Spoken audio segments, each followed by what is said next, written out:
वालेकुम सलाम। हबीबुल्लाह 3 ये लत्त खराब है। दिन फौत हो गए छोटे होंदे ते मेरे असीं 8 भैन भरा हाँ ते मेरे भैन भरावां मेरी शादी कर दित्ती है। मेरी बीवी बच्चे ते कारोबार एड्डा है कोई नहीं। भाई मैं ਬੱਚਿਆਂ ਨੂੰ ਟਿਊਸ਼ਨ ਪੜ੍ਹਾਉਂਦੀ ਹਾਂ। ਬੱਚੇ ਮੇਰੇ ਕੋਲ ਚਾਰ ਆਉਂਦੇ ਆ। ਉਹੀ ਕਿ ਉਹਨਾਂ ਨੂੰ ਪੜ੍ਹਾ ਕੇ ਗੁਜ਼ਾਰਾ ਕਰਦਾ ਹੀ ਘਰ ਦਾ, ਜਾਂ ਛੋਟੇ ਬੱਚਿਆਂ ਨੂੰ ਸਿਲਾਈ ਕੱਪੜੇ ਕਰ ਲੈਂਦੀ ਹਾਂ।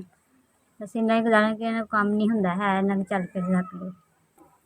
ਇਹਨਾਂ ਦਾ ਸੱਜੀ ਲੱਤ ਦਾ ਚੋਕਨੇ ਤੋਂ ਮਸਲਾ ਹੈ, ਬੜਾ ਇਲਾਜ ਵਗੈਰਾ ਕਰਵਾਇਆ ਲੇਕਿਨ ਕੋਈ ਫਰਕ ਨਹੀਂ ਪਿਆ ਹੈ, ਆਰਾਮ ਵਗੈਰਾ ਕੋਈ ਨਹੀਂ ਆਇਆ ਹੈ। ਕਹਿੰਦੇ ਕੋਈ ਕੰਮ ਨਹੀਂ ਮਿਲਦਾ ਹੈ ਅਤੇ ਮਾਯੂਸ ਹੋ ਕੇ ਘਰ ਆ ਜਾਂਦੇ।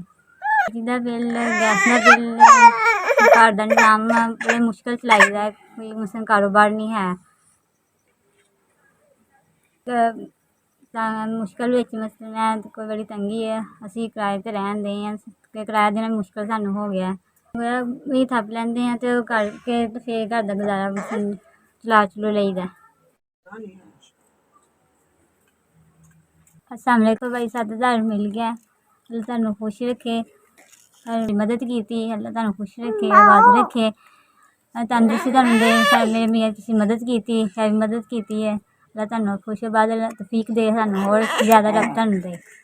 ਮਾਂ ਪਿਓ ਨੂੰ ਲੰਮੀ ਜ਼ਿੰਦਗੀ ਦੇ, ਸਿਹਤ ਤੰਦਰੁਸਤੀ ਦੇ, ਬੱਚਿਆਂ ਨੂੰ ਸਿਹਤ ਤੰਦਰੁਸਤੀ ਦੇ, ਤੁਹਾਨੂੰ ਸਿਹਤ ਤੰਦਰੁਸਤੀ ਦੇ। ਵਾਲੇकुम भाई, तुसीं साडी मदद की बहुत मेहरबानी।